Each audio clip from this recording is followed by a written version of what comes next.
बिस्मिल्लाहिर्रहमानिर्रहीम। अस्सलाम वालेकुम students and viewers, sir Zafar YouTube के यूट्यूब चैनल से। टॉपिक हमारा आज अफरात ज़र की इकसाम, मैक्रो इकोनॉमिक्स का बड़ा, और अगर आप करंट अफेयर्स की बात कर लें तो बड़ा टॉपिक है ये। अफरात ज़र पूरी दुनिया इस वक्त, जब कोरोना की सूरत हाल है उस वक्त पूरी दुनिया बहुत ज्यादा मुतासर हो रही है। और मुल्क के जिस हिस्से में चले जाएं, दुनिया के जिस मुल्क में चले जाएं, आपको इन्फ्लेशन नजर आएगा। बेसिकली इन्फ्लेशन की डेफिनेशन मैं एक दो दफा पहले भी बता चुका हूं आपको किसी वीडियो में, लेकिन आज फिर थोड़ा सा बता दूं कि जब आपकी कीमतें मुसलसल राइज कर रही हों, आपकी कुव्वत खरीद मुसलसल गिर रही हो, बस इसका सादा सा नाम इन्फ्लेशन है। तो इन्फ्लेशन की टाइप्स का आज छोटा सा तारुफ करेंगे हम। बुनियादी तौर पर हमारे पास इन्फ्लेशन जो होता है उसकी 6 इकसाम होती हैं। नंबर 1 डिमांड पुल इन्फ्लेशन, अफरात ज़र बवजह डिमांड। उसके बाद है हमारे पास कॉस्ट पुश इन्फ्लेशन, अफरात ज़र बवजह मसारफ। उसके बाद हमारे पास नंबर 3 पर आ जाता है वेजेस इन्फ्लेशन, मुआवजों के लिहाज से अफरात ज़र। उसके बाद है इंपोर्टेड इन्फ्लेशन, बरामदी अफरात ज़र। उसके बाद हमारे पास है कोर इन्फ्लेशन। उसके बाद है हमारे पास हाइपर इन्फ्लेशन। तो हाइपर इन्फ्लेशन को हम उर्दू में भी हाइपर इन्फ्लेशन का ही नाम देंगे। आइए हम स्टूडेंट एक करके थोड़ा सा देखते हैं। सबसे पहले हमारे पास है डिमांड पुल इन्फ्लेशन। ये वो इन्फ्लेशन है, मैं आपको बार बार बता रहा हूं कि कीमतों का बढ़ जाना बस इन्फ्लेशन कहलाएगा।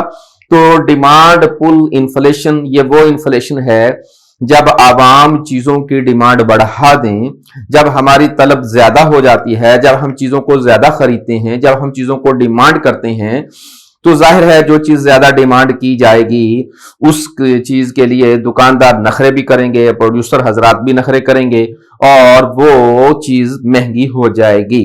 तो जब हमारी चीजें महंगी हो गई, वजह उसके पीछे डिमांड है, डिमांड पुल हो गई है। तो जब आप डिमांड को पुल करते हैं, डिमांड को जब आप ज्यादा बढ़ा देते हैं, तो आपकी डिमांड की वजह से कीमतें आसमान को छू जाती हैं। ये बुनियादी बड़ी वजह है डिमांड पुल इन्फ्लेशन के नाम से हम इसको याद करते हैं। नंबर 2 पे है हमारे पास कॉस्ट पुश इन्फ्लेशन।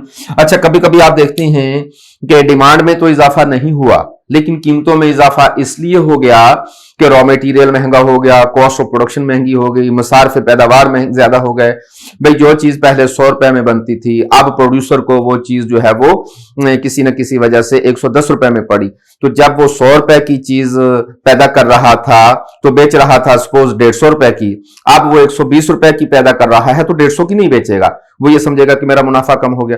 तो कॉस्ट के बढ़ जाने से प्रोड्यूसर हजरात जो है वो कीमतें बढ़ा देते हैं। अगर इन्फ्लेशन अफरात ज़र और कीमतों का बढ़ना मसारफ पैदाइश की वजह से हो तो हम ऐसे इन्फ्लेशन को कॉस्ट पुश इन्फ्लेशन का नाम देते हैं। स्टूडेंट ख्याल रखिएगा कि बुनियादी तौर पर ये ही 2 बड़ी इन्फ्लेशन समझी जाती हैं, और भी इसकी टाइप्स हैं, चंद एक ज़ैली टाइप्स और भी हैं जो मैंने यहां डिस्कस नहीं की। इंशाल्लाह कभी फिर किसी वीडियो में याद करेंगे हम इस बात को। तो demand pull inflation of cost push inflation दुनिया पूरी में आया करती है, अब भी आ रही है, और पाकिस्तान कुछ ज्यादा मुतासर हुआ। पाकिस्तान इसकी वजह से मुतासर नहीं हुआ, पाकिस्तान में बड़ी वजह कॉस्ट पुश है, कॉस्ट ज्यादा हो रही है। उसकी वजह पेट्रोल की कीमतें बढ़ जाना, गैस की कीमतें बढ़ जाना, टैक्सेस का बढ़ जाना, तो रॉ मटेरियल का बढ़ जाना वगैरह वगैरह। तो ये बहुत सारी वजूहात हैं जिसकी वजह से कॉस्ट ऑफ प्रोडक्शन बढ़ गई है और हमें कीमतें बढ़ाना पड़ गई। जो हमारे पास इस वक्त पाकिस्तान में इन्फ्लेशन है ये कॉस्ट पुश इन्फ्लेशन है, डिमांड पुल तो नहीं हुई, कॉस्ट ने पुश किया है हमें। उसके बाद है हमारे पास वेजेस इन्फ्लेशन।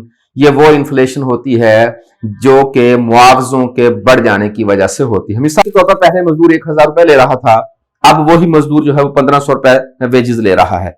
तो जो चीज 1000 रुपए लेकर वो बना रहा था, अब 1500 रुपए लेकर वो चीज बना रहा है। तो इसका मतलब ये हुआ कि जब तनख्वाहें बढ़ जाएंगी, मुआवजे बढ़ जाएंगे, वेजेस बढ़ जाएंगे, तो प्रोड्यूसर ये सोचेगा कि मुझे चूंकि पेमेंट ज्यादा करना पड़ रही है आमलीन पैदाइश को, तो उनके मुआवजों की वजह से ये आमलीन पैदाइश का कोई भी वेजेस इन्फ्लेशन का मतलब सिर्फ तनख्वाहें नहीं होता, रेंट बढ़ जाए तो भी इसमें आ जाएगा, और इंटरेस्ट बढ़ जाए तो भी इसमें आ जाएगा। पाकिस्तान में जानते हैं आप इंटरेस्ट भी बढ़ा है इस साल में, और उसके बाद आप देखेंगे कि वेजेस बढ़ गई।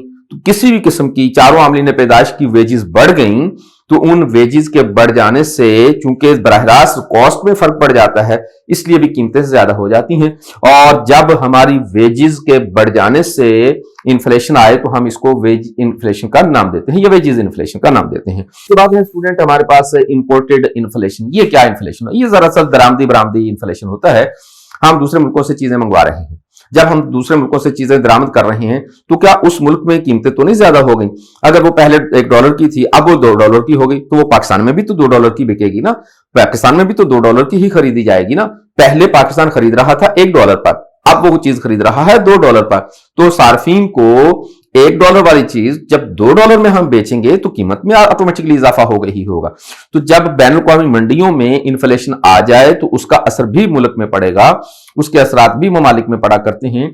तो जब हम दूसरे मुल्कों से खरीदी जाने वाली चीजों को महंगा करते हैं, वजह उसकी क्या है? उन मुल्कों में इन्फ्लेशन है, उन मुल्कों में महंगाई है, उन लोगों ने कीमतें बढ़ा दी, तो उसकी वजह से इंपोर्टेड गुड्स की कीमतें जो है वो बढ़ जाया करती हैं। तो ये जो इन्फ्लेशन होगा इंपोर्टेड गुड्स की वजह से जो आएगा, इसे हम इंपोर्टेड इन्फ्लेशन का नाम देते हैं। कुछ लोग इसको ट्रेड इन्फ्लेशन का नाम भी देते हैं, लेकिन ख्याल रखिएगा कि जिस सिर्फ ट्रेड इन्फ्लेशन की बात करेंगे तो ट्रेड तो मुल्क के अंदर भी होती है और बैरून मुल्क भी होती है, इसलिए हम इसको ट्रेड इन्फ्लेशन का नाम नहीं देना चाहिए, तो हम इसको इंपोर्टेड या फॉरेन ट्रेड का नाम दे दें तो ज्यादा अच्छा है। उसके बाद है हमारे पास कोर इन्फ्लेशन। स्टूडेंट ये वो इन्फ्लेशन होता है जो एक्चुअल इन्फ्लेशन कहलाता है। अब हमारा एक्चुअल इन्फ्लेशन, इसमें कभी कभी तो कीमतों की वजह से, कॉस्ट की वजह से, कभी कभी डिमांड की वजह से, वेजेस की वजह से इन्फ्लेशन आता है जो मैंने अभी डिस्कस किया, लेकिन कभी कभी वजूहात ये नहीं होती, बल्कि कोर इन्फ्लेशन हम उस इन्फ्लेशन को कहते हैं जो रेगुलर बढ़ता है। भाई हर साल हम फर्ज कर लेते हैं कि 2% कीमतें बढ़नी है। आप जानते हैं यूरोपियन कंट्रीज में तकरीबन हर साल 1.5 से 2% कीमतें ज्यादा हो जाती हैं, तो पाकिस्तान में तो माशाल्लाह कुछ और ही सिस्टम है। तो हर साल जो हमारी रेगुलर इन्फ्लेशन आया करता है ये थोड़ा सा होता है, 2%, 3%, 1%, 1.5%, ज्यादा बड़ा नहीं होता। तो ये जो बुनियादी तौर पर इन्फ्लेशन आएगा, जमाना तरक्की कर रहा है, इससे आगे थोड़ी थोड़ी चीजें महंगी होंगी, लेकिन ये सालाना बुनियादों पर ज्यादातर होता है। हो सकता है ये 6 महीने में भी हो जाए, 1 महीने में भी हो सकता है, लेकिन ज्यादातर इसको हम जो कंसिडर करते हैं सालाना बुनियादों पर करते हैं। ये जो है ये डेली हो सकता है, कहीं ना कहीं हो सकता है। तो कोर इन्फ्लेशन दरअसल असल इन्फ्लेशन जो होता है कोर इन्फ्लेशन ही होता है। और अभी जो हमने देखा कि अमेरिका में इस बात का, यूरोपियन कंट्रीज में इस बात का भी वावेला मचा कि कीमतें ज्यादा हो गई, तो ये दरअसल उनके कोर इन्फ्लेशन में इजाफा नहीं है, वो तो होता ही होता है 1%, 1.5%, 2%। और इसके बाद जो इजाफा हुआ, ख्याल रखिएगा कि उन मुल्कों में ज्यादा से ज्यादा, अमेरिका में जो तारीख का बहुत बुलंद तरीन इन्फ्लेशन आया वो सिर्फ 1% और 0.8% था। 1% और 0.8% था, जिसकी वजह से उसके तारीख के रिकॉर्ड टूट गए। और हम तो 1 घंटे के बाद बाजार जाएं तो कई गुना चीजें की कीमतें जो बढ़ चुकी होती हैं, तो हमारा उनसे कंपेरिजन नहीं बनता। उसके बाद है हमारे पास स्टूडेंट हाइपर इन्फ्लेशन। बहुत ही कम आया करता है इन्फ्लेशन। ये वो इन्फ्लेशन होता है जब इन्फ्लेशन मोर देन 1000% हो जाए, यानी कि जब हमारा इन्फ्लेशन मोर देन 1000% हो जाए तो फिर हम उसको हाइपर इन्फ्लेशन का नाम देते हैं। क्या मतलब है? मतलब यह है कि अगर एक चीज जो है वो ₹1 की है तो ₹1000 की हो जाए, 1000% इजाफा हो जाए, बल्कि 1001 रुपए की हो जाए, तो ऐसे इन्फ्लेशन को हाइपर इन्फ्लेशन कहते हैं। जो चीज ₹1 की है वो 1000 की हो जाए, इसको हम हाइपर इन्फ्लेशन का नाम देते हैं, या फिर इससे भी ज्यादा हो जाए। तो स्टूडेंट आप ये सोच रहे होंगे कि क्या इतना इन्फ्लेशन मुमकिन है? बिल्कुल हुआ, इतना इन्फ्लेशन मुमकिन है, हुआ भी। जिम्बाब्वे इसकी बहुत बड़ी मिसाल है, और 1-2 कंट्रीज हैं, कभी इंशाल्लाह इस पर बात करेंगे, वीडियो बनाऊंगा मैं। तो जिम्बाब्वे अगर आप चेक कर लें तो 2009 में, 2008 में बहुत बड़ा इन्फ्लेशन आ गया। और आप मेरे स्टूडेंट्स शायद जानते होंगे कि हमारे पास बड़े से बड़ा नोट जो है वो पाकिस्तान में 5000 का है, और जिम्बाब्वे ने उस वक्त बिलियंस के नोट भी, ट्रिलियन के नोट भी प्रिंट किए, इतने मजबूर हो गए थे, इतना इन्फ्लेशन आ गया था। ट्रिलियंस का नोट कितना होगा आप सोच सकते हैं स्टूडेंट, और डॉलर है वहां, ये भी ख्याल रखिएगा, रुपी नहीं है। ट्रिलियन, बिलियन, मिलियन डॉलर्स के नोट क्या वैल्यू रखते होंगे? वैल्यू उनकी बिल्कुल कम थी। नोट की जो है वो, उसके ऊपर लिखा हुआ फिगर तो बहुत बड़ा होता था, लेकिन उसकी वैल्यू नहीं होती थी। ट्रिलियन डॉलर का नोट आप लेके जाते तो इसका मतलब ये नहीं है कि पूरी दुनिया ही खरीद के ले आएंगे। तो इंशाल्लाह इस पर कभी फिर बात करेंगे। आज तो मैं बुनियादी तौर पर सिर्फ यही बताना चाहता था कि इन्फ्लेशन की बुनियादी टाइप्स कौन कौन सी हैं। तो ये 6 बुनियादी टाइप्स हैं। इसके अलावा क्रीपिंग इन्फ्लेशन वगैरह भी आता है, और बिल्ट इन इन्फ्लेशन वगैरह भी आता है। वो इनकी ज़ैली इकसाम है, हम इन पर इंशाअल्लाह ताला अज़ीज़ फिर कभी बात करेंगे। तो उम्मीद करते हैं कि हमारी वीडियो से इस्तेफादा हो रहा है। जाने से पहले आपको रिमाइंड करवा दूं कि चैनल को सब्सक्राइब करना है, शेयर और लाइक भी करना है और बेल आइकॉन जरूर प्रेस करना है और कमेंट्स बताया करें। इसके अलावा स्टूडेंट मैं आपको ये भी बताता चला जाऊं कि आप हमारे वेबसाइट पर भी चले जाया करें, वहां भी जाके आप डिस्कस कर सकते हैं बहुत सारी बातों को। तो इंशाअल्लाह ताला अज़ीज़ हाजिर होंगे नेक्स्ट वीडियो में। अपना ख्याल रखिएगा। वस्सलाम।